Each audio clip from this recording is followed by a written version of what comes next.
ఆ యువతి పుట్టింది మారుమూల గిరిజన తండ. అయితేనేం క్రీడా నైపుణ్యంతో విదేశాల్లో సత్తా చాటుతోంది. మొదట అబ్బాయిలతో ఫుట్బాల్ ఆడి అంతర్జాతీయ స్థాయికి చేరింది. అనారోగ్య సమస్యలు, ఆటుపోట్లను దాటుకొని ఆకాశమే హద్దుగా ముందుకు సాగుతోంది. తాజాగా ఇండియన్ ఉమెన్ లీగ్లో అత్యధిక గోల్స్ సాధించి ఆల్ ఇండియా ఫుట్బాల్ ఫెడరేషన్ అందించే player of the year award కైవసం చేసుకుంది. తెలుగు రాష్ట్రాల్లో పురస్కారం అందుకున్న తొలి క్రీడాకారిణిగా రికార్డు సృష్టించిన సౌమ్యతో chit chat. All India football federation అందించే ప్లేయర్ ఆఫ్ ది ఇయర్ అవార్డును దక్కించుకుంది నిజామాబాద్ జిల్లాకు చెందిన గుగ్లోత్ సౌమ్య. ప్రస్తుతం సౌమ్య మనతో ఉన్నారు. ఈ అవార్డు రావడం పట్ల ఆమె స్పందన ఏంటనే విషయాలు ఆ మాటలను తెలుసుకుందాం. మేడం చెప్పండి, ఫుట్బాల్ క్రీడకు సంబంధించి ప్లేయర్ ఆఫ్ ది ఇయర్ అవార్డును దక్కించుకున్నారు, ఎలా అనిపిస్తుంది? నాకు చాలా సంతోషంగా ఉంది, ఇంకా ప్రౌడ్గా కూడా ఫీల్ అవుతున్నా. ఎందుకంటే ఒక తెలంగాణ అమ్మాయి ఆల్ ఇండియా ఫుట్బాల్ ఫెడరేషన్ నుంచి అవార్డు దక్కుకోవడం ఇది చాలా గర్వకారణం. ఇది ఇయర్లీ ఒకసారి వస్తుంది కాబట్టి ఈ ఇయర్ నాకు వచ్చింది. సో నేను చాలా హ్యాపీగా ఉన్నాను. అలాగే తెలుగు రాష్ట్రాల్లోనే ఈ అవార్డు దక్కించుకున్న తొలి క్రీడాకారిణిగా మీరే రికార్డు సాధించారు. ఇది ఎలాంటి సంతృప్తినిస్తుంది?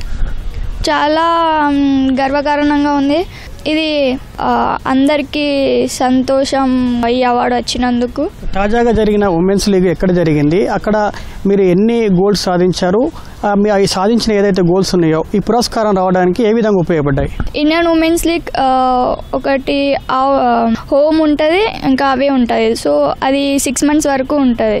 January 10 నుంచి స్టార్ట్ అయింది ఇండియన్ ఉమెన్స్ లీగ్. 14 మ్యాచెస్ జరిగినాయి. సో దాంట్లో నేను Indian first women top scorer 9 goalsతో నేను ఉన్నాను. సో నాకు చాలా హ్యాపీగా ఉంది. మీ కుటుంబ నేపథ్యం ఏంటి? అనేక క్రీడలు ఉన్నప్పటికీ కూడా మీరు ఫుట్బాల్ క్రీడని ఎందుకు ఎంచుకున్నారు అసలు? ఫస్ట్ ఆఫ్ ఆల్ నాకు ఫుట్బాల్ అంటే తెలియదు. విలేజ్లో పెరిగిన కాబట్టి సో నేను ఓన్లీ స్టడీస్ కోసం నిజామాబాద్కి వచ్చాము. రాఘవ స్కూల్లో చదువుకున్నాను. అక్కడ 7th classలో అర్బన్ టోర్నమెంట్స్ ఉండే. అక్కడ నేను అథ్లెటిక్ చేశాను. 200, 400, 800 మీటర్స్లో నేను 2nd place వచ్చాను 3 దాంట్లో. సో నా స్పీడ్ చూసి మా కోచ్ నాగరాజ్ సార్ నన్ను సెలెక్ట్ చేయడం జరిగింది. ఫుట్బాల్లో శిక్షణ తీసుకున్నాను. అబ్బాయిలతో ఆడి అంతర్జాతీయ స్థాయికి చేరారు. అయితే ముఖ్యంగా అబ్బాయిలతో ఆడినటువంటి ఏదైతే క్రీడ ఉందో అది ముఖ్యంగా ఏం నేర్పించింది మీకు అసలు? అబ్బాయిల కన్నా అమ్మాయిలు ఎక్కువ స్ట్రాంగ్. ఎందుకంటే వాళ్ళకి చాలా ప్రాబ్లమ్స్ ఉన్నా కూడా వాళ్ళు తట్టుకోగలుగుతారు. సో నేను బాయ్స్తో ఆడాను. వాళ్ళ స్పీడ్తో పాటు నా స్పీడ్ కూడా అట్లానే ఉండే. సో వాళ్ళతో ఆడి నాకు చాలా ఉపయోగపడిందని అనుకుంటున్నాను. మీ అమ్మ నాన్న ఏం చేస్తుంటారు? వారి ప్రోత్సాహం ఎలా ఉండేది? మా నాన్న గవర్నమెంట్ టీచర్, మా మమ్మీ హౌస్ వైఫ్. నాకు 2 sisters, 1 brother ఉన్నారు. ఇప్పటి వరకు మీరు ఎక్కడెక్కడ పోటీలో పాల్గొన్నారు? ఎన్ని విజయాలు సాధించారు? అండర్ 14, 16, 17, 18, 19 ఇప్పుడు సీనియర్లో ఉన్నాను. ఇంకా సాధించాలనుకుంటున్నాను. ఇప్పటి వరకు ఆడినటువంటి మీరు ఏవైతే ఛాంపియన్ లీగ్స్ కావచ్చు, అదేవిధంగా అనేక పోటీలు కావచ్చు, అయితే ముఖ్యంగా అవన్నింటిలో ఏది ప్రత్యేక గుర్తింపు తీసుకొచ్చింది? ఇదే నాకు బెస్ట్ ఇయర్. ఇంకా అవార్డు రావడం, దాంతోపాటు ఇండియన్ ఫస్ట్ ఉమెన్ స్కోర్ అవ్వడం, ఇది నాకు చాలా ఒక గొప్ప మెమొరీ అనుకుంటున్నాను. మొదటి నుంచి కూడా మీరు చదువుతూనే క్రీడల్లో రాణించారు. ఇటు క్రీడ అటు చదువు, అంటే ఇవన్నింటిని ఎట్లా చేశారు? బ్యాలెన్స్ చేశాను. నా వెనకాల సపోర్ట్ నరాల సుధాకర్ సార్, ఇంకా SR కాలేజ్లో ప్రిన్సిపల్ సార్, రాఘవ హై స్కూల్లో రామకృష్ణ సార్, వీళ్ళందరూ నాకు సపోర్ట్ చేయడం వల్ల నేను స్టడీస్ని బ్యాలెన్స్ చేసుకుంటూ వచ్చాను. పర్మిషన్ ఇవ్వడం వల్లనే నేను ఇటు ఫుట్బాల్లో వచ్చాను, ఇంకా స్టడీస్ కూడా బ్యాలెన్స్ చేశాను. క్రీడలు ఆడే ముందు కూడా మీకు ఎప్పుడైనా అనారోగ్య సమస్యలు ఎదురయ్యాయి? అనారోగ్య సమస్యలు వచ్చినప్పుడు ఏమనిపించింది అసలు?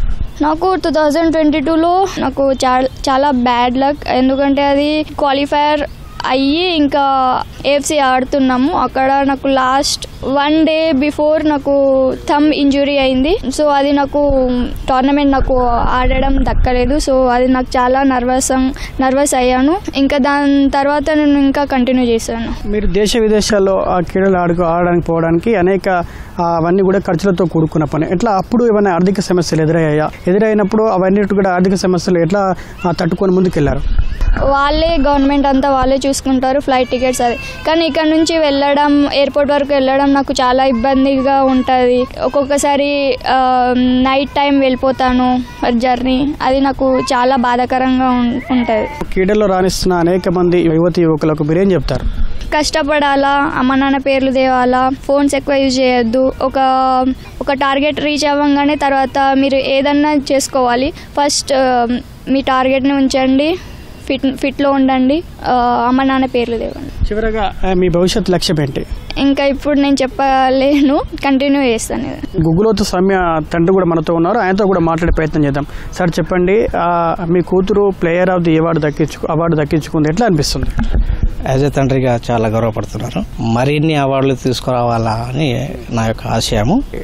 రాష్ట్రపతి చేతుల మీదుగా ఖేల్రత్న అవార్డు కానీ అర్జున అవార్డు కానీ నా బిడ్డ అందుకుంటే అప్పుడు సంపూర్ణమైన ఆనందం అనేది నాకు దక్కుతుంది అని నా ఆశ. మామూలుగా ఆడపిల్లల్ని నిజామాబాద్ నుంచి హైదరాబాద్ పంపించాలంటే చాలా మంది భయపడుతుంటారు. మీరు దేశ విదేశాలకు పంపించారు, ఇంకా ఎట్లా ఇంకా మీ భవిష్యత్తులో మీ కూతురు ఏ విధంగా తయారు చేయాలనుకుంటున్నారు?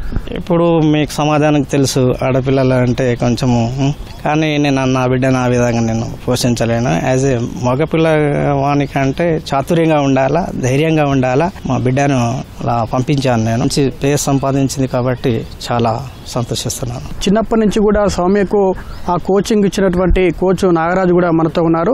ఆయనతో కూడా మాట్లాడి ఆయన స్పందన ఏంటనే విషయాల్లో తెలుసుకుందాం. సార్ చెప్పండి, మీ దగ్గర కోచింగ్ తీసుకున్నటువంటి సౌమ్య అత్యున్నతమైనటువంటి player of the year award దక్కించుకుంది, ఎట్లా అనిపిస్తుంది మీకు? చాలా సంతోషంగా ఉంది. నేను ఎక్స్పెక్ట్ చేయలేదు, ఎందుకంటే ఆమెలో ఉన్న కసి, ఆ స్పీడ్, అది ఇంకా ఎప్పుడో ఒకసారి పనికొస్తానని అనుకున్నా. ఫస్ట్ అవార్డు దొరకడం చాలా సంతోషంగా ఉంది. తనకి ఇంకా గవర్నమెంట్ నుంచి సపోర్ట్ దొరికితే ఇంకా తను ఉన్నత స్థాయిలో ఎదుగుతుంది. ఇంకా తనను చూసి కూడా ఫస్ట్ సౌమ్య ఆడినప్పుడు నా దగ్గర 5 అమ్మాయిలే ఉండే, ఈ రోజు 75 మంది అమ్మాయిలు ఆడుతున్నారు. సో ఒక ఉద్యోగం అనేది, ఒక ఇట్లాంటి అవార్డ్స్ అన్ని మా ఇందూరు ప్రజలకు కానీ, రాష్ట్ర కానీ, దేశ ప్రజలకు ఇన్స్పైర్ అవుతారు పిల్లలు. పేరెంట్స్ కూడా ఫుట్బాల్ అనేది అబ్బాయిలది కాదు అమ్మాయిలది సౌమ్య ప్రూవ్ చేసింది అందరికి. అట్లా వాళ్ళ పేరెంట్స్ ఒకటి, గవర్నమెంట్ ఇక నిజామాబాద్ లో గ్రౌండ్ లేదు, అది ఉమెన్స్ కాలేజ్ రాజేంద్ర రెడ్డి సహకారం వల్ల ఆ గ్రౌండ్ లో ఆడుతున్నాం మేము. సో గవర్నమెంట్ ఇంకా స్వయాన సీఎం గారు ఫుట్బాల్ ప్లేయర్ కాబట్టి తనకు ఆర్థికంగా ఉండడానికి కూడా ఏదన్నా స్థలం అట్లాంటి జరిగితే ఇంకా ముందుకు కూడా ఆమె ఆ ఇన్స్పిరేషన్ ఇంకా ముందుకు వెళ్తానని అనుకుంటున్నాను. ఇది మొత్తంగా గుగ్గులోతు సౌమ్యకు అవార్డు రావడం పట్ల అటు కోచ్ అదేవిధంగా వారి తల్లిదండ్రులు హర్షం వ్యక్తం చేస్తున్నారు. భవిష్యత్తులో కూడా మరిన్ని విజయాలు సాధించడమే తన లక్ష్యం అని చెప్పేసి కూడా సౌమ్య చెబుతున్నారు. కెమెరామెన్ మనోజ్తో జైపాల్, ఈటీవీ న్యూస్, నిజామాబాద్ నుంచి.